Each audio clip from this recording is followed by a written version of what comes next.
Hello, my beautiful fragrance family, Dustin here, fragrance fan. Go ahead and do me a solid and click that like, comment, and subscribe. Don't forget to hit that bell notification. I'm just going to keep on bringing you guys these budget-friendly fragrance reviews. That 40-ish and under dollar range. Most of these, way less than that. A good number of these you can find at your local rack stores. And I got 5 fragrances. This is part 2.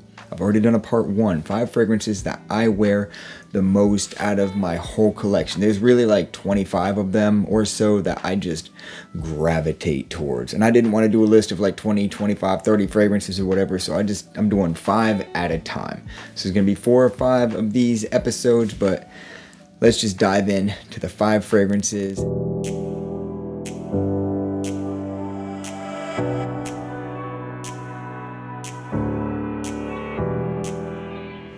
So, in no particular order, as you guys know how I like to do, let's just go ahead and kickstart things off with Bentley for Men Black Edition. This one just does it for me. It has a hefty dose of violet, which kind of gives it this green cucumber peel vibe. And as it starts to move on, as it starts to get away from that green cucumber, pink pepper, tangerine vibe, the tangy tangerine, it starts to move in to an incense. The incense begins to blossom, and then some of this silky, smooth, warm cedar starts to come out. So more than anything else, this has a lot of that violet, green, grassy, cucumber, violet, pink pepper, tangerine combination. Incense, earthiness, warm cedar wood. Somebody said, I forget who it was in the comments, and it's great. I have to steal it. Dylan Blue's grandfather, because I mean it has that citrus thing, some of the sweetness. Like there's touches of sweetness in here too, not too much, but like touches, like almost like hints of like distant hints of like a jelly bean thing or something going on. So it's got some of the citrus, the sweetness, and that incense, which is a lot of the same stuff that Dylan Blue has. Violet can be kind of aquatic, and so that's what's going on in this thing, but it's grown up. All of these Bentley fragrances are grown up. This one might be the most youthful out of all of them, but it's like the midlife crisis kind of thing or something. I don't know.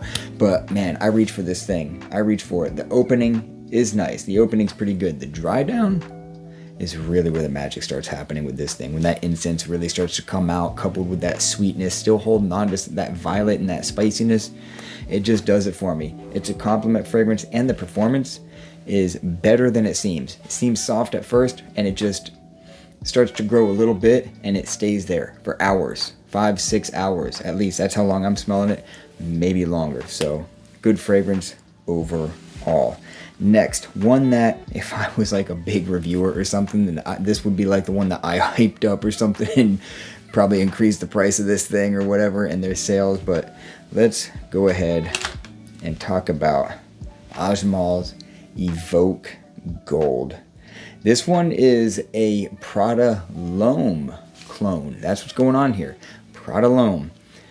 It's similar. I'll tell you the differences at the end. It's not similar. It's very close. So this it's a pepper, black pepper, sharp black pepper landing on a bed of soft powdery orris root. It's earthy, geranium, and patchouli is what comes after that. It's gorgeous and elegant. More than anything else, it's a peppery orris root, soft, powdery, peppery, almost getting into that iris thing where it can start becoming waxy, but not quite. This leans a little more on the powder side, and that patchouli and the kind of rose flavored geranium sprinkled in there. So the difference between this one and the Prada is obviously quality, because this is probably about $30, I would say, right now at the recording of this, the beginning of November of 2024. So quality, and it's spicier. This one has a heavier dose of black pepper, and it's a little bit heavier overall. Regardless, it's a super versatile fragrance. It's a year-round fragrance. It's office friendly, and like I said, it's elegant. It's not very youthful, but it's easy to get along with. Something about that black pepper orris thing, powderiness, that just gets me. I reach for this thing a lot. Judging by the feel of this bottle, I'm saying the juice level is probably right about there.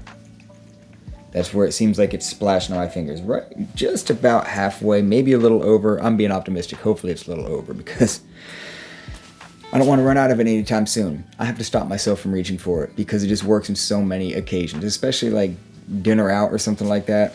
It just does it for me. I love this fragrance. So, another fragrance that might surprise you, and it might surprise you how much juice is taken out of this one. I'm talking about Glacier's Pink Pepper Fougere Pink Pepper. Sorry about that.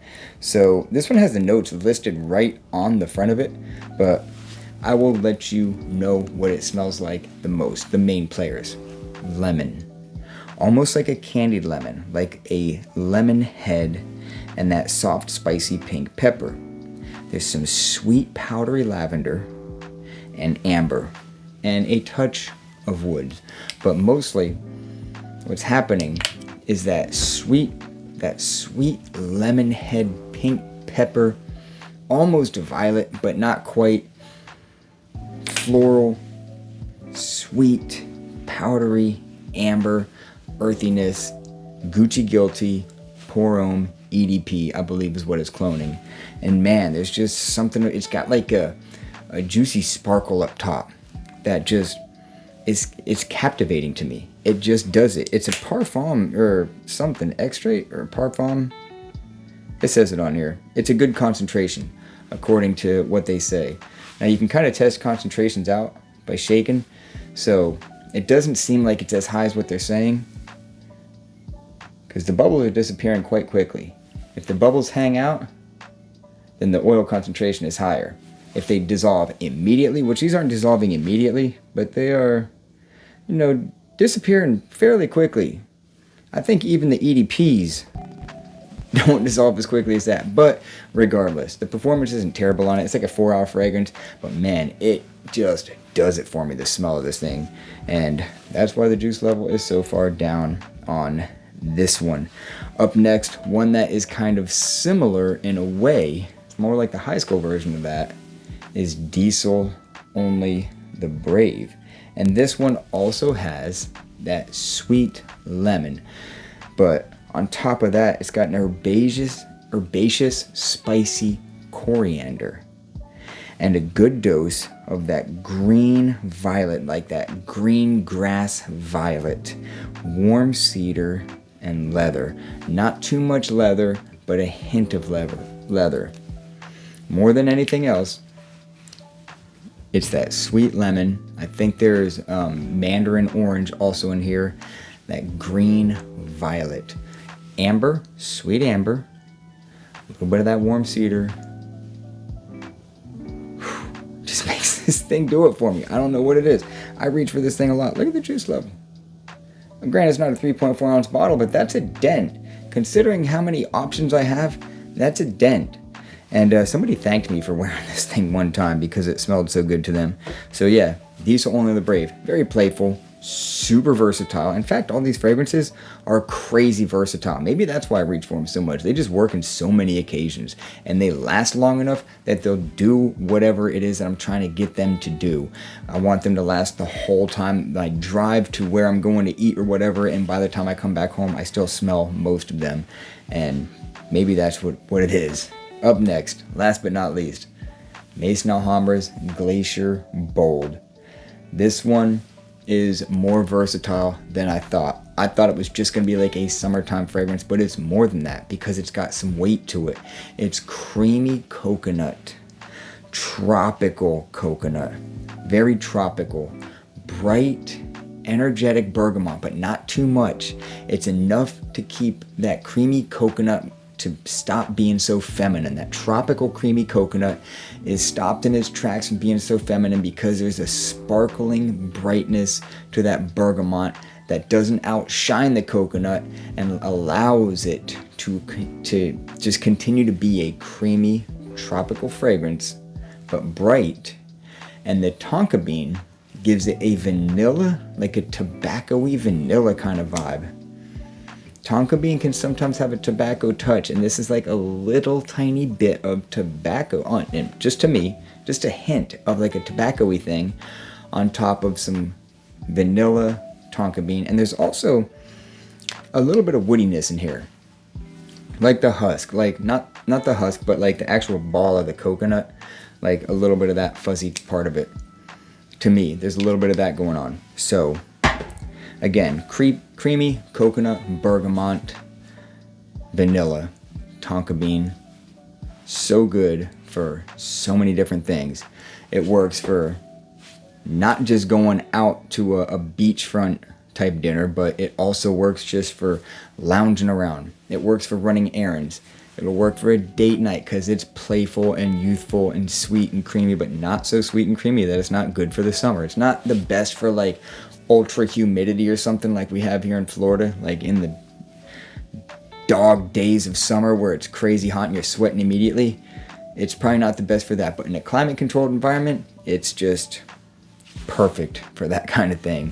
For the summertime, going in and outdoors, you know, it just works. But anyhow, that's 5 fragrances that I reach for a lot. I mean, juice level on this one. This is a fairly new bottle I got too. You can see how much I've been using it. So you can tell, I mean, it shows except for the ones where you can't see the juice, but believe me, it's down there. I've taken a dent out of all of them. So the evidence is there in the juice levels of the bottles, I guess I'm trying to say. So yeah, that's 5 of them that I wear a lot. So with that, I'm out. Y'all be blessed. Take care of yourself always. Until next time.